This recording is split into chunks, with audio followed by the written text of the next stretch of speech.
Okay, my clock just turned 12 o'clock, so I think we will get started. Thank you, everybody, for joining here today. And welcome to Steps for Successful Secondary Transition Planning. And today, our focus is outside agencies collaborating with schools and families. I do want to note that in your pane on my right side, it might be on your left side, there is a handout of the PowerPoint, so feel free to download that if you like. I would also like to tell you that that is also going to be on our PEAL website. In addition to any other handouts that we might be referring will also be on our website as well.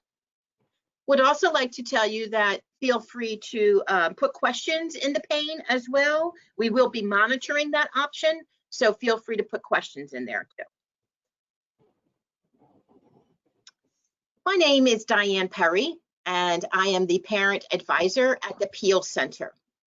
And I wear the hat of a parent of a young man who experiences a lifelong disability, who received special education services, but he's now 27.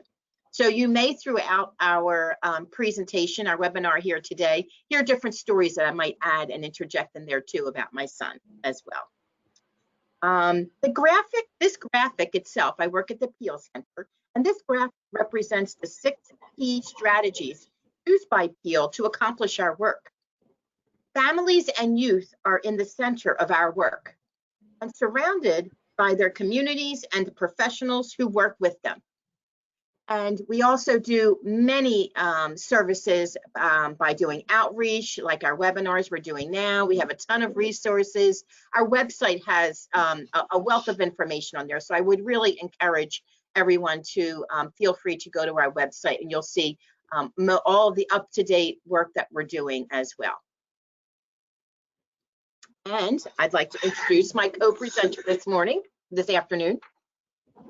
Great, thanks, Diane. My name is Michael Storr, and I am a Knowledge Development and Technical Assistance Specialist for the National Technical Assistance Center on Transition, or NTACT, and I work out of the University of North Carolina, Charlotte, at the Cato College of Education.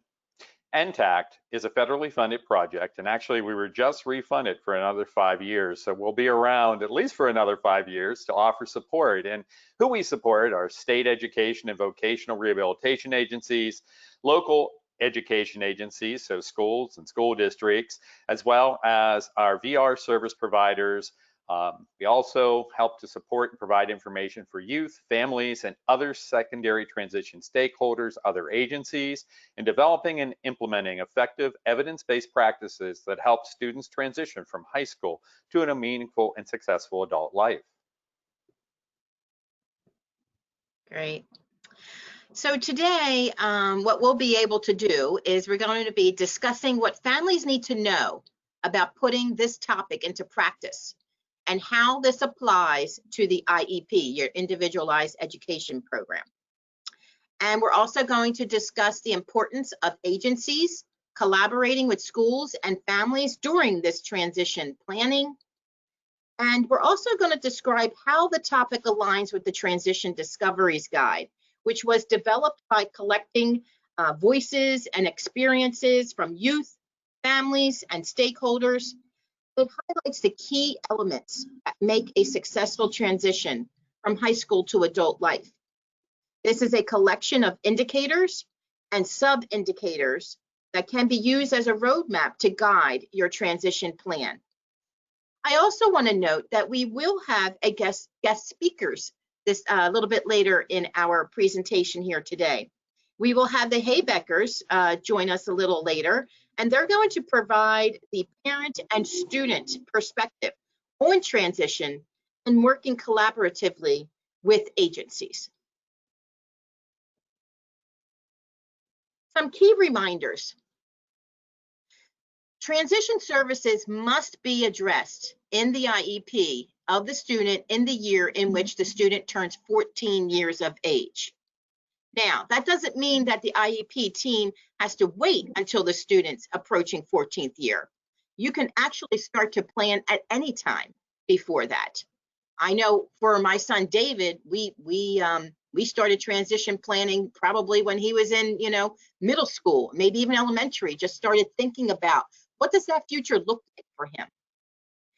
Transition planning should be a coordinated effort where local educational administrator, your school district, work with the families and relevant agencies. The LEA is critical in helping families to access information to help navigate the resources that will be needed as their student transitions from school to adulthood. Now, I'm going to be very blunt and clear with you and honest that transition is huge.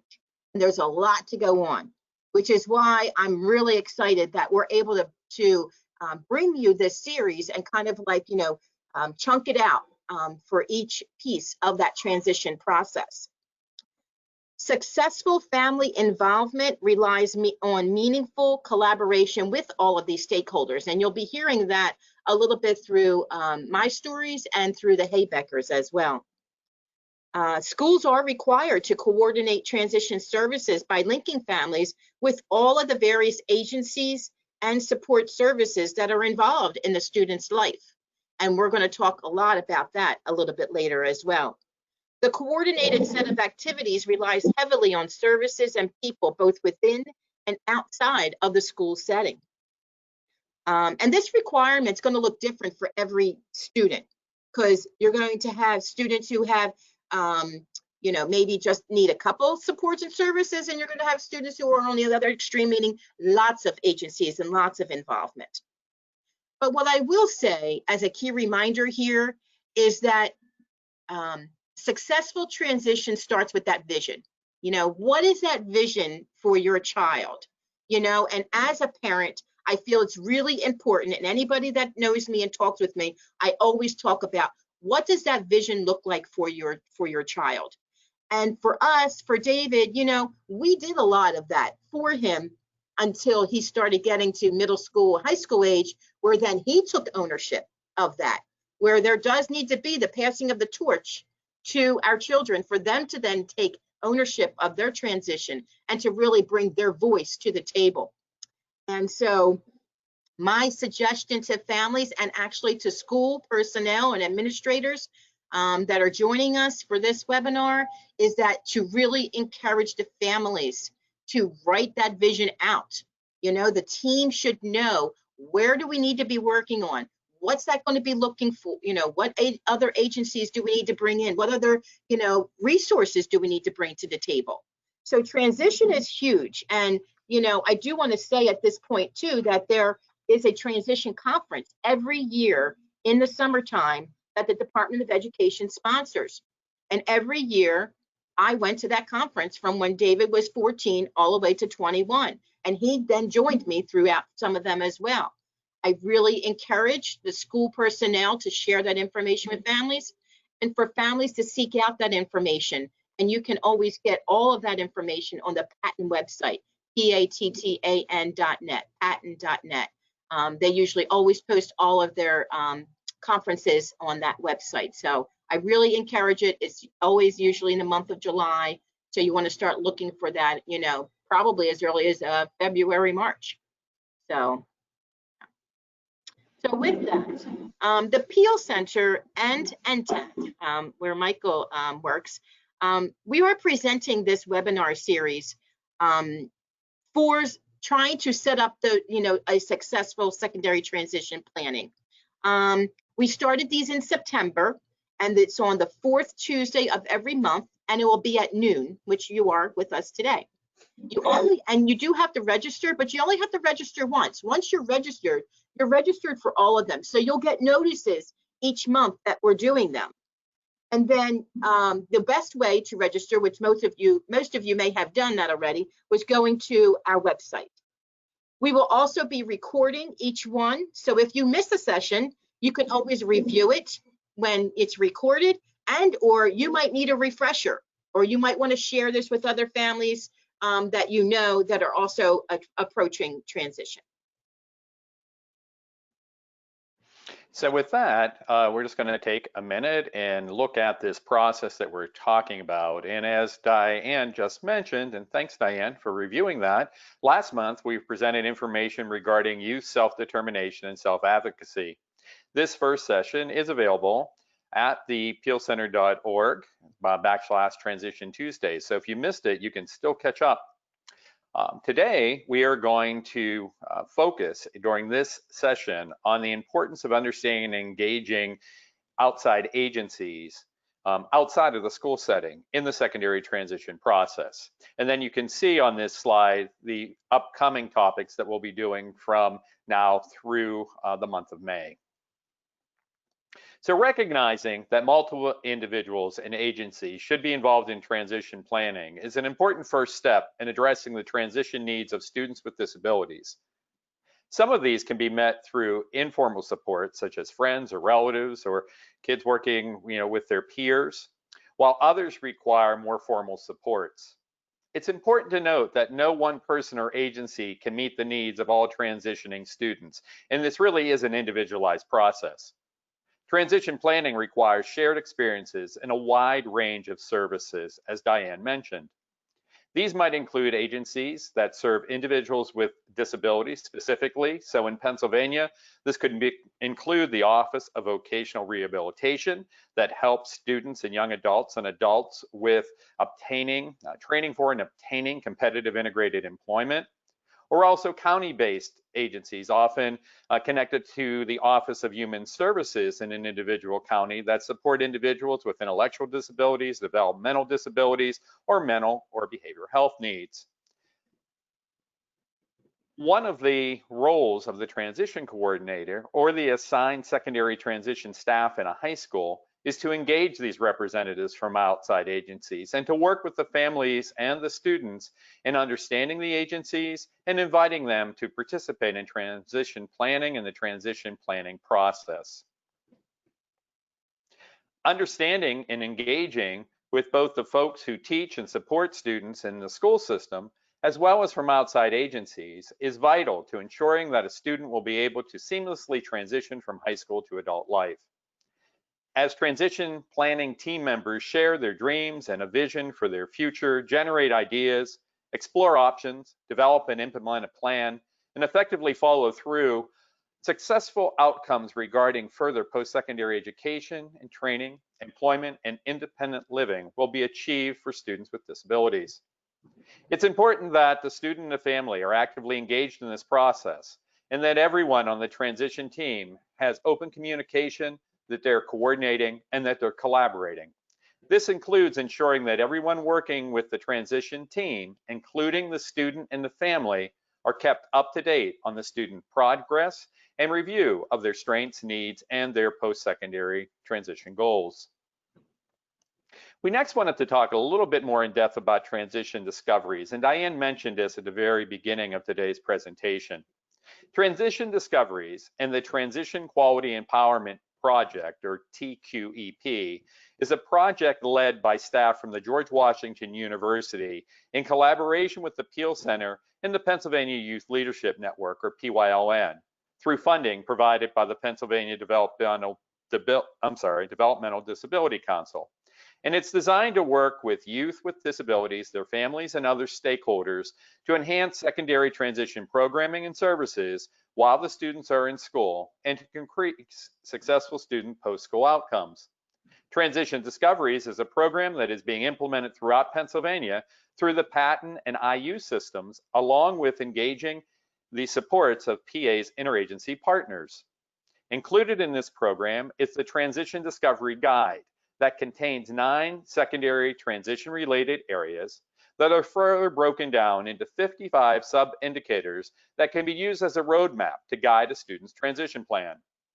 The 9 secondary transition-related areas and sub-indicators are presented in this program through definitions, characteristics, outcomes, and meaningful stories that are told by youth, families, and other transition stakeholders. All of this information will soon be available on the Transition Discoveries website that's listed on this slide. And then in the next 2 slides, we're going to look at what is available for youth and families and how this information is directly related to today's topic regarding agency engagement. So for Transition Discoveries, for youth to use on their own, information is provided through short videos, tip sheets, and various activities. And for families and professionals, information is provided to use with those youth regarding lesson plans aligned to those core 9 standards, as well as infographics and other materials. This slide outlines specifically the areas of transition discoveries that are addressed that are related to cross-agency collaboration. And they include such activities as planning for agency involvement in schools, including interagency transition staffings. And that's where different members from outside agencies meet with the school staff to work on planning and looking at effective practices and what makes the most sense for that young person to engage with and provide that information to their families. It also provides information in transition discovery regarding the importance of engaging in transition fairs, employment expos, and other transition conferences, as well as information regarding the importance of involvement in the local transition coordinating councils. And Nikki's going to talk a little more about that during her section in a bit. I'm now going to turn this back over to Diane to discuss a bit more about the specifics of agency involvement in secondary transition and the school system. So Diane, back over to you. Michael and Diane, we have a question that's come in. Is the transition coordinator position at a school district a requirement for all districts in Pennsylvania? It's actually not a requirement. What is required is that secondary transition is addressed in the IEP, and services and supports are provided by an individual in the school. And I mention that because a lot of districts do have an assigned transition coordinator. However, in some districts, that role is taken on by a special education administrator or a classroom teacher, or sometimes even by guidance counseling staff. So I guess to answer that question, secondary transition needs to be conducted in the schools. It does not necessarily have to be done by someone whose official title is a transition coordinator. And are there any other questions, Janine? So one additional question, when will the transition discoveries be available? Well, the hope is sometime this fall. I know they're working on it. You know, the hope is in the last meeting, I'm actually on their advisory board, is going to be hopefully by the end of this, so by the end of this year, so the end of December. It's still being, you know, finalized, and they're fine tuning it. So hopefully it will be up by the end of this year, so by December. And then one last question right now, which is the best agency in Pennsylvania? That, I think, depends on the need of the individual. And not to kind of sidestep that question, but it really is an individualized process. So it depends on the need of each individualized student. You know, all of, I think, the support agencies that are there do provide good services. I guess the difference is with the Office of Vocational Rehabilitation, or OVR, they are a statewide system. Oftentimes it's based, if you have issues with, or you have a young person that has intellectual or developmental disabilities or mental behavioral health, that's more county based.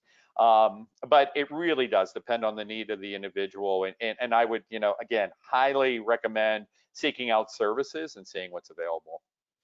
And we're going to have to move on a little bit too. I know there's a couple more questions, but we still need to get enough through our presentation a little bit. And I think I see the next question, and hopefully we'll be able to answer that a little bit further, you know, as we go through this presentation. Because, you know, how do we know when and whom to invite to that transition IEP? And, you know, the question looks like, how early is too early, you know, to start recommending them. And again, some of that is going to depend on the needs of the child and what they're going to be needing at what point in their transition as well, you know. So thinking about 14, not every student is going to need all of the agencies at the age of 14. They may need the Office of Vocational Rehab as an example, and Michael just talked about them, but they might not need them at 14. They may need them later on. But through the Office of Vocational Rehabilitation, they have something called Early Reach, which does help families and schools go through that early process and understanding what are going to be the steps in moving forward. And it really, again, it really does depend on the student, their disability, their interests, and their goals. And we're also going to get to this a little bit later too, is their health. Their health is going to be more, it's going to be important too, and we're going to get to that piece as well. And we'll give more details in each of those areas. But there are required IEP team participants that need to be in that transition planning. And first and foremost is the student. Okay, the student must be invited at age 14. And the reason for that is this is a IEP for that student. Like I talked earlier about, we wrote a lot of things and did, a lot of planning for my son David, but he needs to take ownership at some point. He needs to be in the driver's seat and not us. And that's a hard transition. That takes sometimes the whole time of transition for the parent to know to let that child be the driver, and for the student to actually take hold of that as well. It's really important for the student to understand their disability. And as a parent, I actually did struggle with that. How much is too much, or how much should David understand or not understand about his disability? He was born with Down syndrome. How much of Down syndrome does he understand? And there were different levels of that in throughout his life. But it's a conversation, and they do need to understand their disability, because if they're going to college, they're not going to have an IEP. They're going to have to know what their disability is and be able to advocate for themselves. And that's the most important. That's why the student needs to be at their IEP during transition planning. The student, there are things called student-led IEPs. I love when I talk to families and the student was leading the IEP, and that can be in so many different ways. And we're not talking about that now today, but we have talked about that on some of our other sessions. Parents and guardians, the LEA, from the school district needs to be there, the general ed teacher, special ed teacher, and a career technical education representative, if that's being considered, needs to be at this meeting. Some other members that you might want to consider inviting, I'm not going to go through them all. We did, Michael actually touched on, the transition coordinator, but here is a list of other people that you may need to have at the transition meeting that might be a part of your child's life. So it's important for the school personnel to also maybe suggest some of these people. If you have a child who maybe has some significant medical concerns, you definitely want to have the school nurse there to be a part of that transition, to talk about that and what are some of the different things that that they may bring to the table. And I do want to take a minute now for anybody, in looking at those two lists, and we have I'm going to show you a couple more, but before I show you the next slide, I would like you to put in the question pane who else you might invite to your meeting. So as a parent, and you're thinking about this and you saw these two lists already, who else do you think you might want to invite to your child's transition planning? Or if you're a student on here, who else do you feel you need at that table? And if you are a teacher or a professional, who are some of the other people that you invite to a transition meeting? So if you want to start listing some of those in the question pane, and we can take a look at them a little, to see what you might be, who else you might be bringing to the table. I see supports coordinator was already added. Any other agencies or people that you feel might be able to come to the table? Anybody else want to add in the question pane? OT, an occupational therapist, speech therapist, that's right, yeah. Family-based therapist, if they're receiving various services, that's correct. Any type of therapies that a child might be having, and the employer, if the student is employed, I like that. Yeah, so let's go on to that next slide to show you some of the other examples of agencies that you might want to consider inviting to the IEP team. And some of them you did just mention, the supports coordinator, who typically is through the Office of Developmental Programs. If your child has a diagnosis of autism or an intellectual disability, may be receiving some services from there, and they have a supports coordinator. David did, he was registered, and yes, we had his supports coordinator at his meetings. They got to know the team and where David was going to be needing services, because once he exits that school district, the funding is very different, and you become eligible for different programs. So it's really important that you bring some of these other agencies to the table if they are involved. You know, centers for independent living across the state, there's so many statewide, you know, CILs that offer an array of services. You know, where you live, one might offer more than another, but that's okay. It's still good to involve them and to understand what is a center for independent living. And that might be something that you might do after our session today. What are some of these agencies? And it's good for you to do some of your homework. And what I would say is if families or students, you're not sure, ask your school team. And your school team should be talking about some of these various examples of agencies that could be invited to the IEP meeting. So next up, we want to just talk a little bit about some of the requirements. So what this, regarding this education system, so what this slide highlights is that the transition planning and services section is something that is included in the invitation to the IEP meeting for students that have disabilities and have qualified for special education services. Note that the invitation must reflect that the student is invited to attend the IEP meeting beginning at age 14. And many districts actually write a separate invitation to the student. That's not a requirement, but some districts do that also. And you also note on this slide that the IEP invitation also includes that with parent permission, an invitation to invite an outside agency to attend the IEP meeting if the agency is likely to provide or pay for secondary transition services is also included, and then they list what agencies would be attending. Note that families can also invite additional agency staffs or supports to attend their IEP meeting, in addition to those folks that the school is asking with your permission to invite. So when to invite agency representatives and what that would look like. Again, if it is felt that it is an agency by the transition planning team, the IEP team, that could support that young person. And again, this is an individualized process. And remember also, it's only with parent permission, that you have to be notified as a family member that an agency is going to be invited and the reasons why that agency may be invited. As we've been talking about, this really does vary and it could change over the years that your student is engaged in transition. So starting at age 14 and going up until that student exits school, either at 18, 19, 20, or 21, different agencies may be involved at different points along the way. As we mentioned, with an agency like the Office of Vocational Rehabilitation, or OBR, they offer supports in something called Pre-Employment Transition Services, or PREETs, for potentially eligible students that actually start at age 14. And those are supports that can be provided in collaboration with the school district. OBR then does provide transition services for students that are found eligible for services. So there are a variety, and I mention that because there's a variety of different agency supports that can be provided along that continuum of time that student is in high school.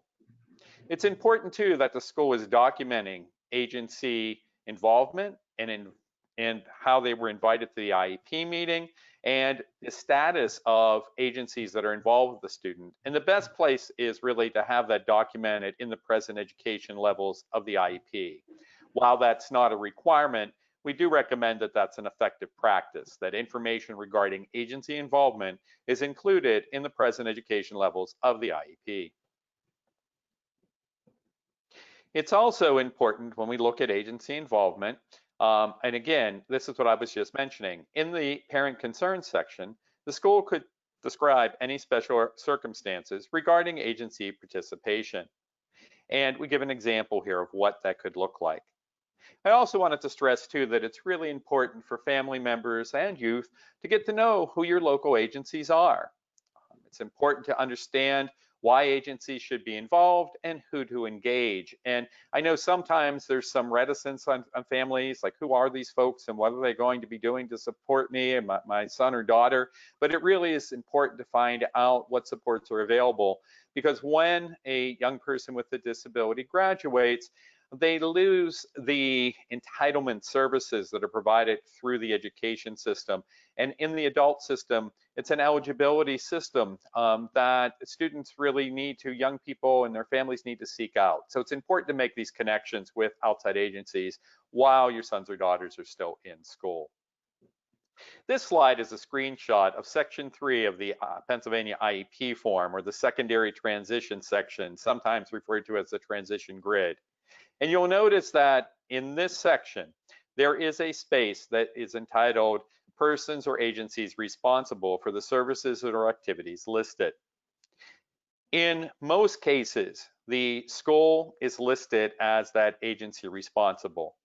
However, sometimes, if it is a known fact that an agency is going to provide a specific service, that agency could be listed there as the individual responsible for providing the service, oftentimes in collaboration, though, with the education system.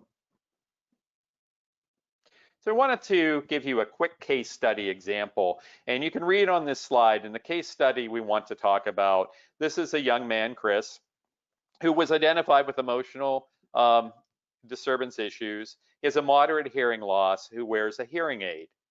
He's very friendly and outgoing.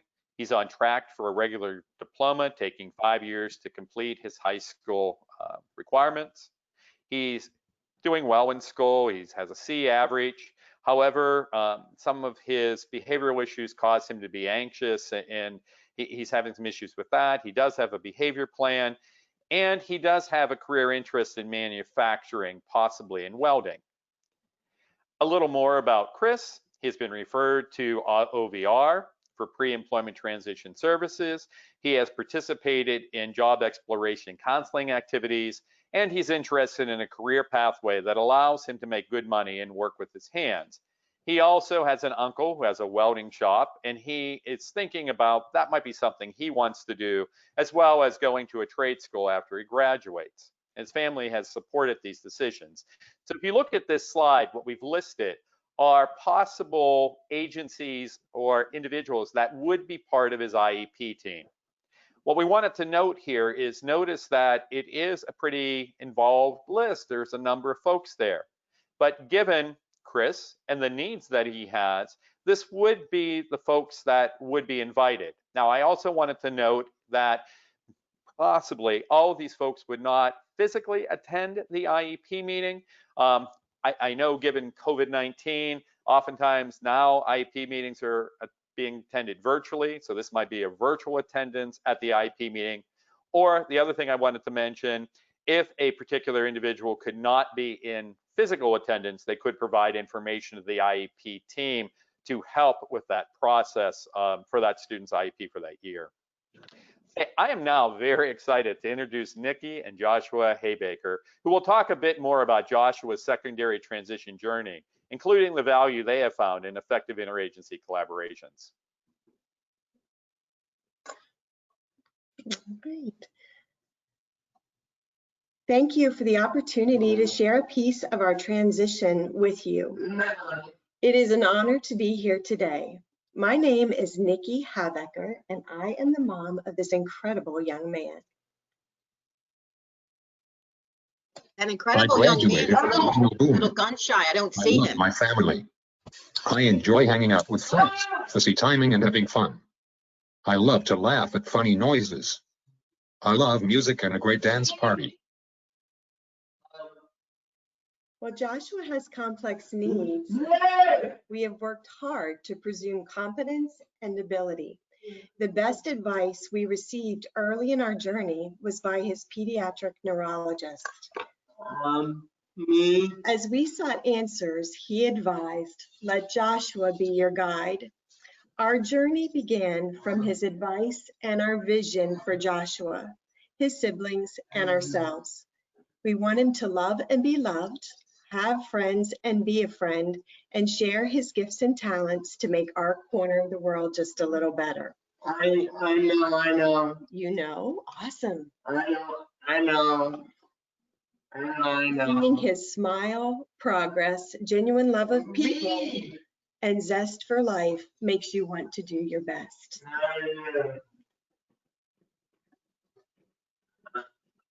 Habecker. Every person matters. Joshua leads Hey! our team. We champion our team, and together we make the difference in one young man's life. Hi. Our team consists of Joshua, our family, his peers, your peers, your teachers, Yeah. your instructional assistant, principal, special ed director, learning coach, speech therapist, occupational therapist, physical therapist, bus driver, security guard, maintenance, nurse, specialist from Berks County Intermediate Unit, patent specialist, and Project Max professionals, our OVR counselor, our employment agency and employment specialist, our supports coordinator, our medical team. We believe in a holistic approach to transition. It truly takes a village. Our team is based on the goal of the meeting, and it varies, who we invite to our team based upon that goal, what our needs are, and what we're planning for. Together as a team, we have tried, we have failed, and we have succeeded. Yeah. We have succeeded in creating authentic friendships, acquiring, implementing, and utilizing a comprehensive communication plan, which includes using his voice and his communication device, emphasizing core words. We've developed a comprehensive positive behavior management plan to be utilized across environments that taught him coping strategies and gave him the voice and the ability to verbalize the need for calming music. I want to do something different and I don't want to. No, I don't want. No. What he's saying is, do you want to say it one more time? Because I'm going to come to that towards the end. What are you saying? Dr. Seuss. He sees the picture of the Seussical on there. Can you forward to the next slide, please? Okay, these are photos of many of the important members of our team. And he and I sat down and we picked out all of these pictures together, and we reached out and asked them if they minded being part of our presentation today. And each one of them were honored to be a part. So in addition to the communication, we developed a plan for accessing grade level content, adapting and modifying. That's right. Every person matters on this team. We developed a plan for accessing grade level content, adapting and modifying assessment, and incorporating individualized educational plans across the setting. We did the behavior management plan. All these collective efforts set the foundation for successfully transitioning into adulthood. Together, we have discovered his strengths, his preferences, and his abilities. We know his limitations, how to identify. That's Mr. Stroller. Are you saying man? No. Or band? Are you saying band? Yeah. Yes, that's another thing that you love. Everyone that knows him values what he brings to life and has learned so much from him. Every success that Joshua has experienced, we as a team savor. Some of those successes well, thank you. I'm going ahead. So some successes we savor. On Friday nights, Joshua was sitting at home verbalizing, my friends coming over, hang out, over and over repeatedly again. It was heartbreaking for us. We pulled our team together to see what we could do. Together, we looked at his interests, his abilities, and the activities he participated in. What came to mind was, I love music and a great dance party. Collectively, we decided that Joshua would participate in home football games, playing in the stands. No one was more excited than Joshua. He had something he enjoyed doing on Friday nights, was with his friends, and paired with his peers if he needed assistance. Yeah. Mrs. Hack, yes, she is in there. Who was she? Me. Yes, she helped you. She was your instructional assistant extraordinaire. Yeah. Extraordinaire. Seussical the musical is his favorite time of the school year. He participates in the practices and is in the musical. His excitement and joy is barely contained in his wheelchair. I will never forget the first time I sat in the audience and just watched my son do what he loves. He comes alive. Speaking whale like Dory, I wasn't quite ready for that yet, but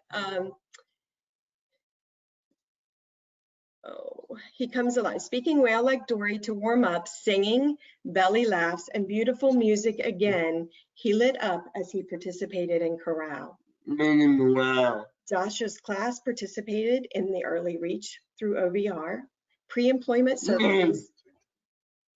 As we were planning our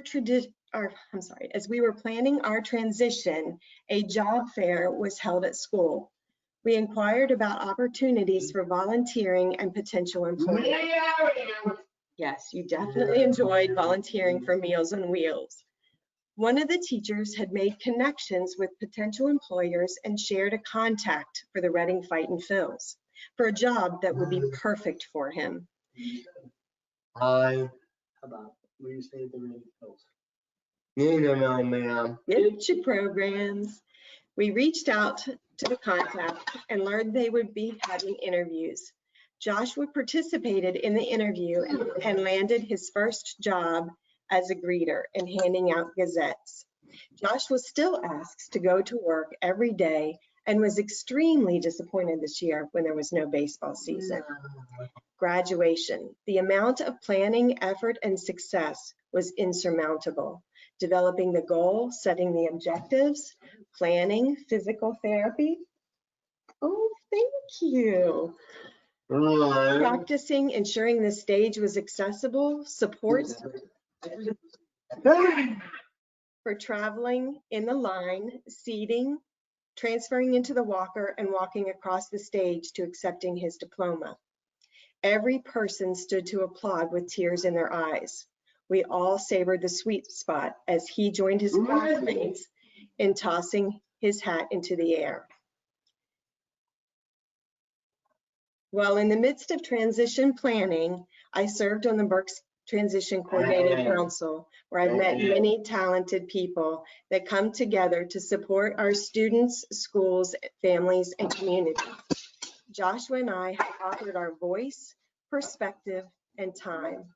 The council has offered many opportunities for us to learn more about transition, resources, and develop employability skills. We participated in the transition fair. Joshua and Daniel Boone classmates were able to greet and plan the transitioning activities along with other young adults from different schools for that transition fair. I had the opportunity to co-present with our Berks County Transition Coordinating Council team at the transition conference on collaboration and working together across our community. This past year, he attended the Employability Expo. Yes. Happy Halloween. All right, thank you. Thank you for being part of it with us.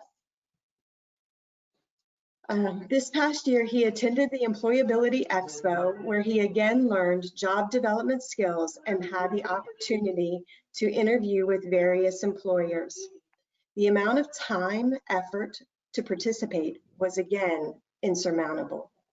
We also had a unique opportunity as an individual, our family, our council, and community to participate in the pilot program, Transition Discoveries.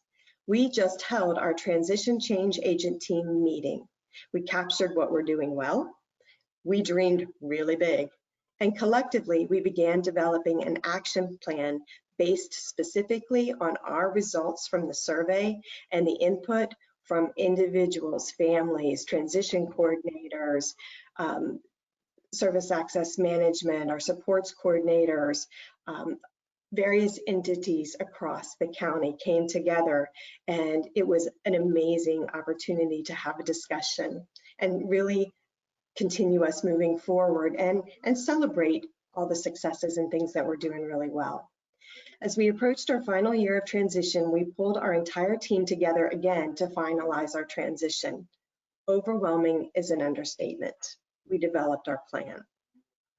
Joshua's final year, he would inspire me to launch my first book, Live, Love, Belong, Journey to Community, which is being launched this Sunday and is available for purchase on Amazon and is being published by Chu Allegra, Grace and Hope Consulting. I'm so thankful for her and everything that she has done to help this come to fruition. He will continue to be a Michaela's Voice ambassador, sharing friendship, inclusion, and kindness. He was a super senior at Daniel Boone. In the morning, he would go and he would participate in vocational training, continue his love for music and band and chorus, and receive his therapies. In the afternoon, he participated in the Berks County Intermediate Unit Transition House programming to further develop daily living skills, pre-employment skills, and opportunities to develop skills through volunteering. We would begin our in-home community supports, companion services, and continue our respite services. We chose an employment agency, met with our employment specialist, and began identifying additional employment opportunities. He continued to participate in I Am Fit and be an ambassador for Operation Lead from the Front, Dream League, and a dance class. He volunteers at church, greeting, handing out bulletins, participating in the community meal, and is a prayer partner. We scheduled our well visit, and I was, again, as I was telling you, overwhelmed. To change and exit out of the school system, to have to change your medical team, it is frightening. While they're at the well visit, speaking to the doctor, we don't have to change our medical team at 21. I cannot tell you what an enormous relief that was. And we are not changing our team until we need to. However, even with the best made plans, a collaborative team, a sweet spot, life happens. COVID-19 happened, is happening. Our plans, as did many of us, came to a screeching halt. All that planning, all that effort, all that work by so many people that care for Joshua and our family. Now what? We did not crumble. We did not fall apart. A clarity from that experience emerged. And it's a really important clarity for me to share with you, because I think as parents, as individuals, as professionals, we all work so hard to try to get it right for our students, to try to get it right for our loved ones. But what I have found is the most important thing coming out of that is our family, our friends, the relationships that we have built along the way, our support system, those agencies and those pieces that are already put into place, our creativity, our ability to think outside of the box, our ability to be resilient. So carefully, as we enter back in to planning our transition, it is those relationships, it's those supports, it's those connections, it's those support systems and services that we tap into again to champion Team Habecker. It takes a village.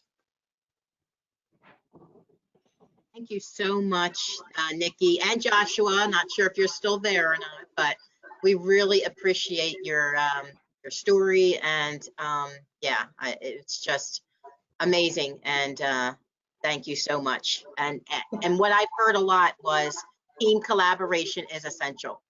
It is the key, actually. The relationships and building those relationships is the key to the village. It's the key to our success. Joshua couldn't have done it alone. As much as I champion and advocate and do everything I can, there is no way that I could do it alone, or our family. It truly takes a collaborative effort It takes the village. It takes a team working together to create the kind of quality life that we have. We are very blessed. Thank you both for joining us today. Thank you so much. It's been an honor and a privilege to be here. Thank It you. really was great information. Thanks for sharing with us. Yeah. So schools and agencies need to support family engagement in this transition process, as you clearly heard from the Habecker's story. You know, I don't know, how often have you heard maybe a comment about parents of secondary students just aren't as involved as parents of elementary students, or our parents trust us so much that they don't even have to come to the meetings. You know, it's really important that you have that family engagement, that they're engaged in some other ways. You know, by the time parents, and I'm going to tell you, I'll speak from experience, by the time you do get the transition to the high school, we're tired. We are, as a parent, we're tired. So we may miss a meeting, or it might not look like we're involved, but you know, that's why we need that engagement. We need to be, you know, fully engaged in the process of transition. And like I said earlier, starting maybe even a little bit earlier, so maybe it's not as overwhelming. And sometimes families, you know, are very intimidated by the jargon around it, you know, about some of the education, you know, words and you know, the agencies, you know, like, oh my gosh, there's this agency, but, you know, you need to describe to the family what that agency can do, you know, how they might be able to help your student, because, you know, I've talked to a family where they're like, you know, oh, well, they want to have this so-and-so at the meeting. And I'm like, well, that would be really good, because you know, they actually was Office of Vocational Rehab. Why do I need them at my meeting? Blah, blah. And I said, well, you know, that it's important for you to have that conversation with your school. One of the other things that Nikki did touch on was the transition of healthcare. Transitioning your child from a pediatrician to an adult doctor, like Nikki said, is scary, and you really don't want to leave, but at some point you will have to. You know, it's like, you know, going to college or getting a job. You know, these transitions are really, it's really difficult, and you get accustomed to who you have, who you see, and all of that. But these transitions help with self-advocacy. They help with the preparation for when you actually exit into that adult life. And watching your child grow up really it's helpful, letting them to see them take more responsibility of their life and understanding their own healthcare concerns and what they need to do, even if it's just getting a flu shot. You know, I'm grateful that my David is pretty healthy, that we didn't have a lot of, you know, the detail of specific doctors and specialists, although there are a few. But it's important they take ownership of their own healthcare, as we do as adults. At the PEAL Center, we have something that's called the OPS memo, OPS memo.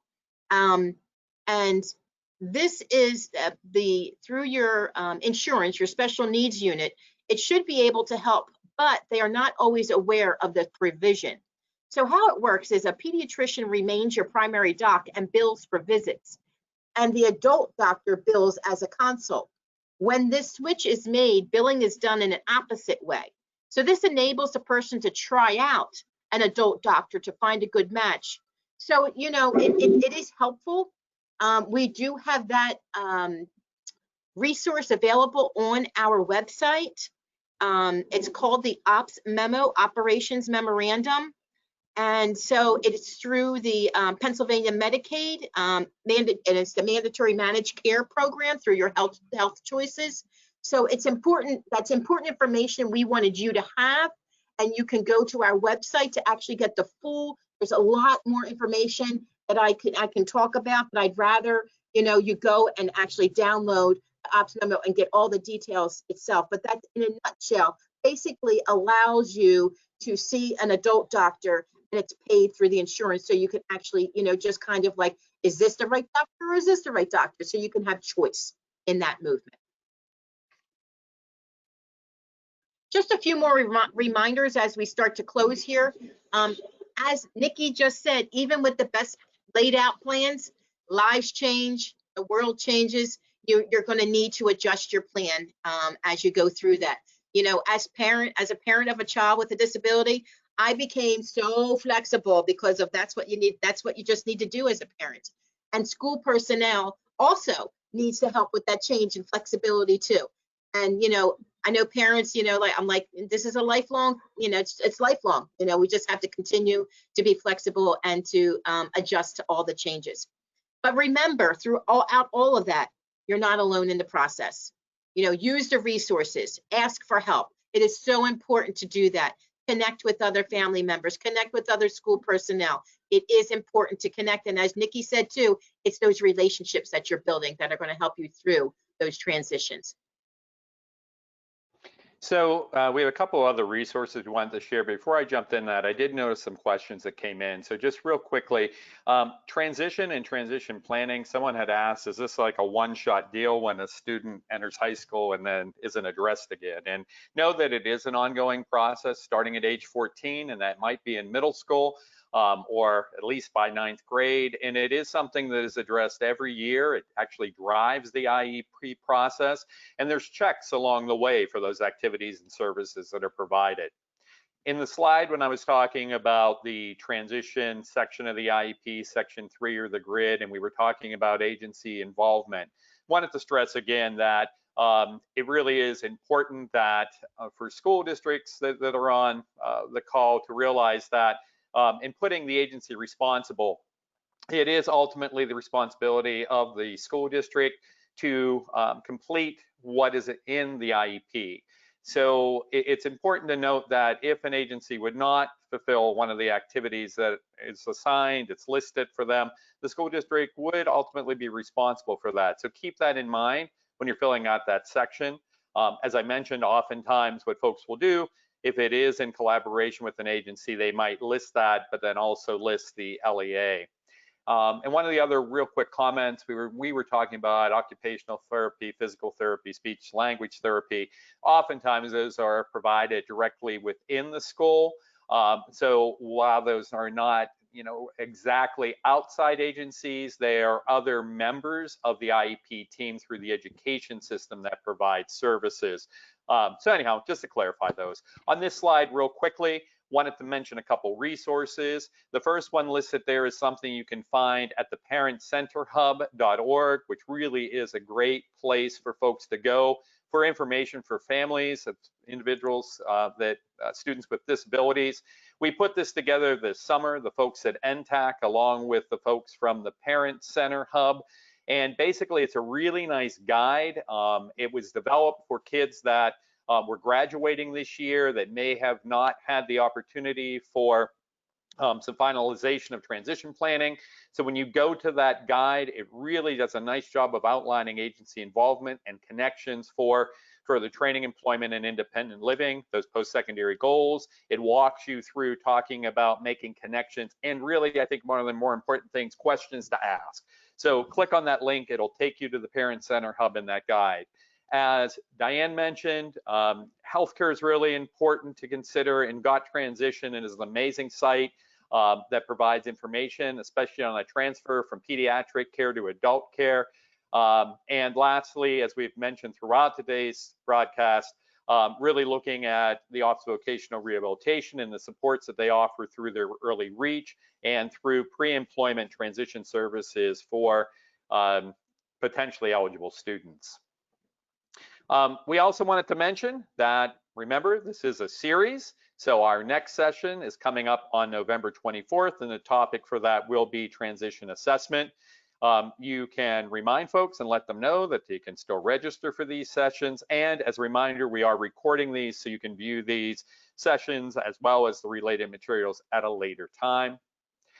I just wanted to remind folks about the National Technical Assistance Center on Transition. Please be sure to visit our website. We are on social media. Some of this will change over the next coming months because we are technically a new center. It's probably going to be called NTACT 2 now, but we still exist, and we're really here to offer supports and guidance and interagency collaboration. And with that, Diane, I'm going to have you bring us home. All right. Thank you, Michael. And thank you, everyone, for joining us today. And as Michael said, this recording is on our website. You go to www.pealcenter.org and /Transition Tuesdays. And you can get all of our handouts and PowerPoint and our flyer for the next sessions as well. And again, I want to thank the Habeckers for joining us today as well and sharing their story on transition. And we look forward to seeing everybody next month. Thank you, Nikki and Joshua. Thank you again. Nikki, I just want to say there are many comments coming through thanking you and Josh. Awesome. Thank you. I'm not sure where to see them, but thank you. Thank you so much. It was truly an honor to be here and to be able to share, hopefully providing hope and inspiration to other families. You know, even for those with the most complex needs, they can be included, they can work, they can have friends, and they can have an amazing life. Indeed. Thank you for those closing words. And everyone, have a wonderful day. We'll see you next month.